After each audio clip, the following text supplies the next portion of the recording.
Our next speaker is Vice Admiral SCS Bangara, Param Vishesh Seva Medal, Ati Vishesh Seva Medal, who also was mentioned in dispatches for his contributions during the 1971 operations.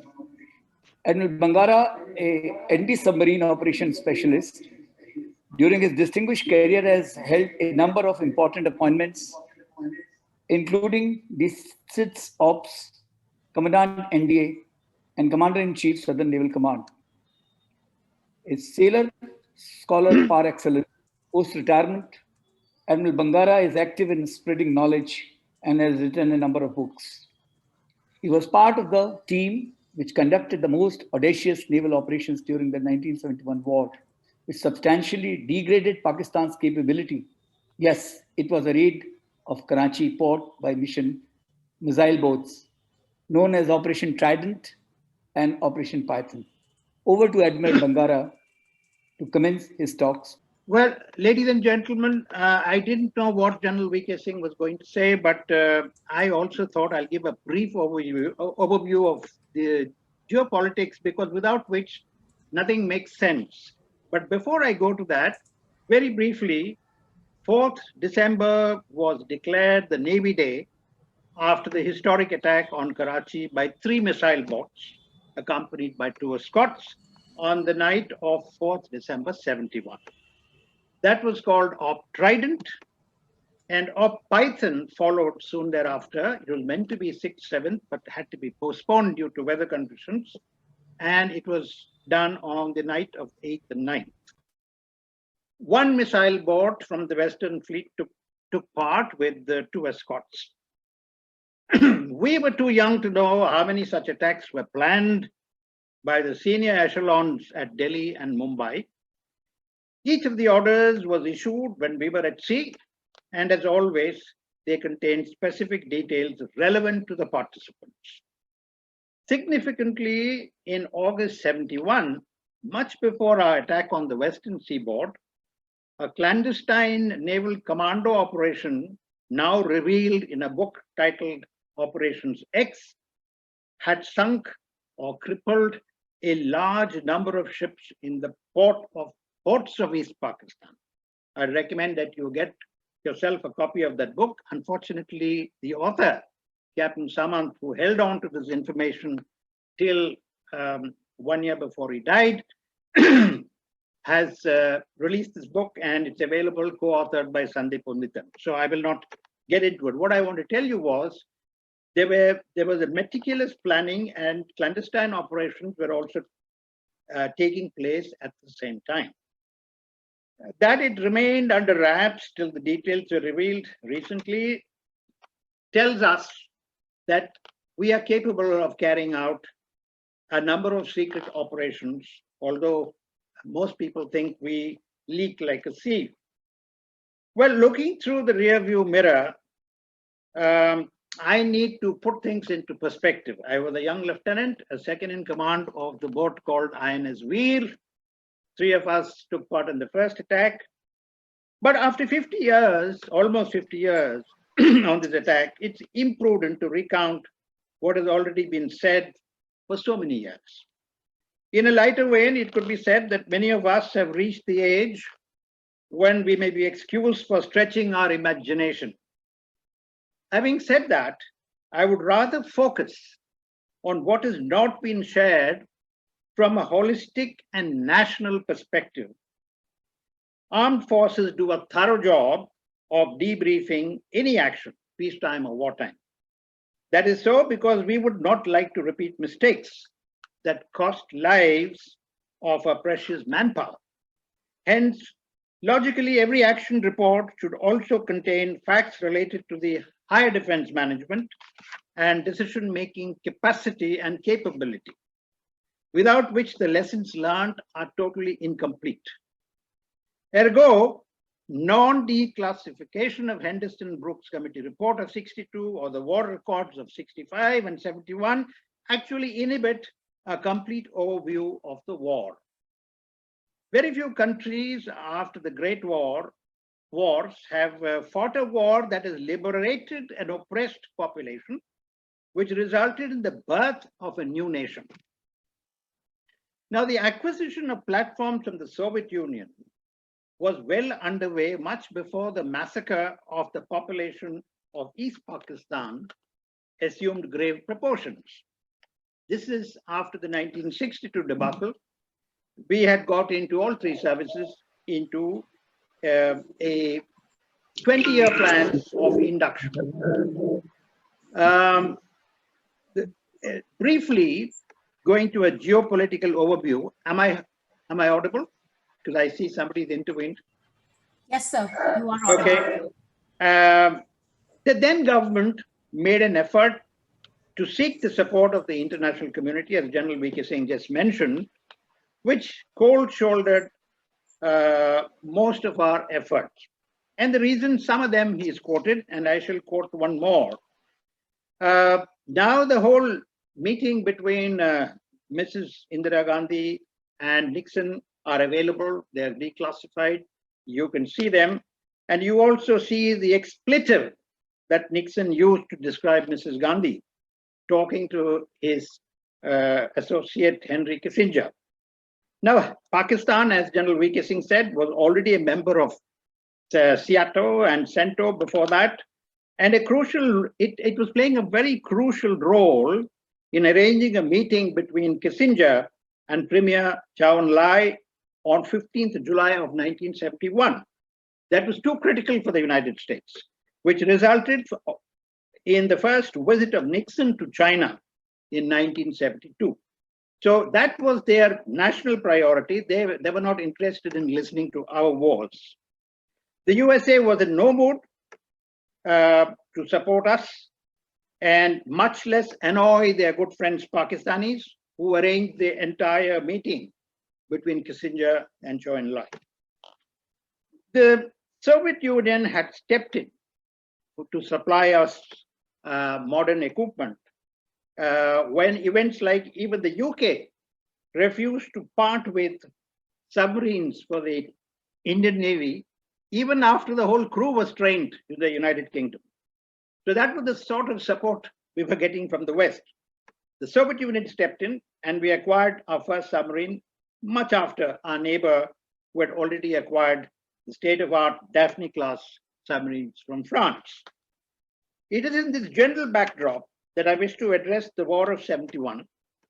But let me talk about the untold elements of this war, because any of you can Google it and find out about the tactical and operational details. That this is not the time to talk about them.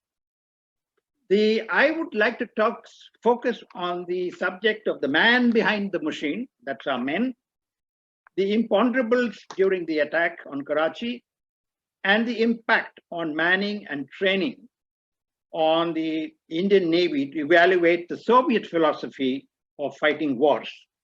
Keep in mind that we acquired submarines, frigates, missile boats, minesweepers, submarine tendership, missile corvettes, missile destroyers, long-range maritime patrol aircraft, and helicopters spread over a period roughly between late 60s and early 90s. This is a huge induction, going by any standards, and I want you to understand that you soon after the 62 operation war and the induction part actually kicked in, we were just about 35,000 people strong. And therefore, to go in for an induction like this had a series of problems. And I want to talk about the manpower issues. So we switched to a large number of short service commission graduate entry officers who were brought in along with artificers to take over most of these responsibilities. Every 6 weeks, we inducted about 25 short service commissioned officers, put them through the shortest possible training, and roll them out like sausages in a factory. Strangely, many of these became the backbone of all the new inductions. And so 8 plus 1 boat crews, that is 9 total, along with technical preparation teams and squadron staff, were airlifted to Moscow in August of 1969, transferred to a massive transport plane to fly east to Vladivostok, the secret and closed city of the erstwhile Soviet Union. The Soviets were on the brink of a war with China. We were put on an island about 8 kilometers from the city. Our submariners and Petya-class frigate crews were already there. No navy that we knew operated from a sea that would freeze in winter, and the temperatures hit minus 32 degrees. Those are the days we didn't even talk about Siachen. And least of all, the Navy did not have the wherewithal and the protective clothing that one needs to wear in a place like Vladivostok. We had badly tailored overcoats and borrowed shapkas from the army. Totally inadequate, but we survived the cruelest winter. Why am I saying this, and what is the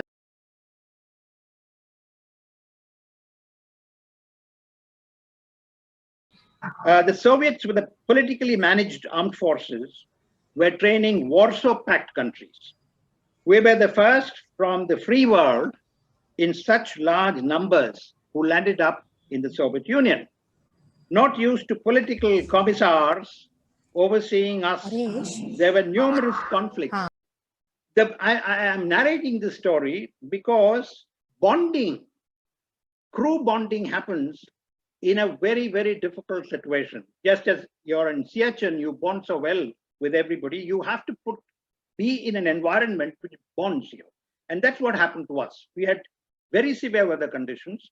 We had to contend with the system of the Soviet Union, which we were not familiar with. They were not used to a democratic country and the apolitical armed forces.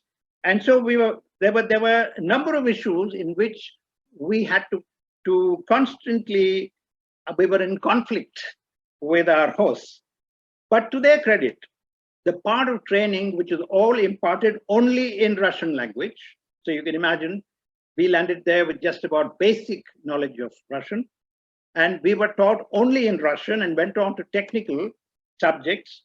And what was amazing is that the Indians were quite happy to deal with a foreign language, because basically in India, many of us speak many languages, and particularly Sanskrit. And if you knew something of similar language, you'll find it easier to pick up Russian. So there's, on the human angle, the Soviets finally found that they had a very committed lot of crew who were able to understand in no time at all the Russian language, the technical knowledge, and also the training pattern. They were following the user maintainer concept, and we did not follow. We were completely Western oriented in our training and our philosophy. I would be remiss if I do not thank the then General Sam Manekshaw for buying us so much time, without which not only would we have had no time to practice after we brought the boats back from the Soviet Union, that preparation for induction and training would have taken the amount of time that he actually mentioned to the Prime Minister. And in fact, the words I saw in one of his speeches, he said is, he told the Prime Minister, Madam, if I have to get into war in the month of April, I can promise you not a victory, but a loss. And he said monsoons, and then he led on to say it will be closer to the end of the year. So among many lessons we learned, personally, I would rate the flexibility and perseverance that our officers and sailors displayed. Right on top, in a completely British-trained equipped Navy, we had to switch over to the Soviet pattern and methodology, even for logistics. Very complex, but we had to fall in line because these were huge inductions. We were also taught, as I told you, other aspects which they expected a very limited crew, not much of a technical support on board, excepting the engineer officer, because it was a very complex engine, which is an aircraft engine, and they generally would make sure that these were mass produced to fit into other areas of operation as well. So in the realm of manning and training, there were many lessons, but due to its esoteric content, they were lost in the cacophony that followed our success. On the methodology and the delivery of training imparted to us by serving and retired officers and sailors of the Soviet Navy, it was better than any we have seen in the world, since they focused on men who were conscripts on short contract to their own service. The whole approach was to ensure that every man on board a ship knew the entire platform, understood the weapons, and was able to interpret the operations of that weapon. The weak links in the chain in your crew were identified and brought up to the required standard, thanks to the time that we got after we returned. We returned to India, loading the missile boats on merchant ships, and we discovered in India that there was no port along the west coast which could unload a boat which was about empty, about 200 tons. So we had to go to Garden Reach in Kolkata to offload each of these boats from a mothership, a merchant ship, and then start the process of training of our crew. We also had issues of technical training, subjects that are even today being discussed in the free services. How much of technology is good enough, and what is your primary role, and should we only go in for technology-based training, etc. These are issues that started with the Soviet acquisition. And therefore, I think the fact that we have discussed and arrived at whatever solutions that each service has adopted is all thanks to the training that the Army too got in the Soviet Union and the Air Force too. The other significant aspect that has guided us to induct state-of-the-art systems was exposure to the Soviet way of training deep specialists and tactical derivatives from first principle and deep application of science and technology. The breakup of the Soviet Union had unforeseen repercussions on our continued investment on research. The Chinese grabbed the opportunity to employ senior Russian researchers and scientists who, in order to live a decent life, were compelled to sell their precious research papers on the streets of Leningrad. The Americans had done the same after World War II, when German scientists were lured into their R&D centers. We failed to capitalize on that, but I think so far as the attacks that took place are concerned, we exceeded our own expectations, because the orders given were to seek and destroy enemy units patrolling outside Karachi. The missile boats, as you all know, were meant to be a defensive platform for the defense of harbors, Bombay, and so on, not an offensive platform. That we used the Jugaad is thanks to the fact that in that island, there was no way we could go to the city. We had no time. There was no entertainment. There was no television other than a Russian channel. So all of us utilized every moment of that 1 year to understand the Soviet documentation, translate them into English, and to adapt them to our conditions. So this taking the offensive, the boats outside Karachi, as you know, partly towed, so we conserved on fuel, was totally a surprise to the enemy. And so we are capable of using their equipment the way we need to use them. And I'll close this by saying, when Admiral Gorshkov, the longest serving admiral of any country, I think at that time, who brought up the Soviet Navy, he flew down to India just to say that we would never have thought of doing this. And he shook hands with the commanding officers who took part in this. These were integrated plans, discussions that originated from the higher echelons and down, and it was the execution that was left to us. I leave my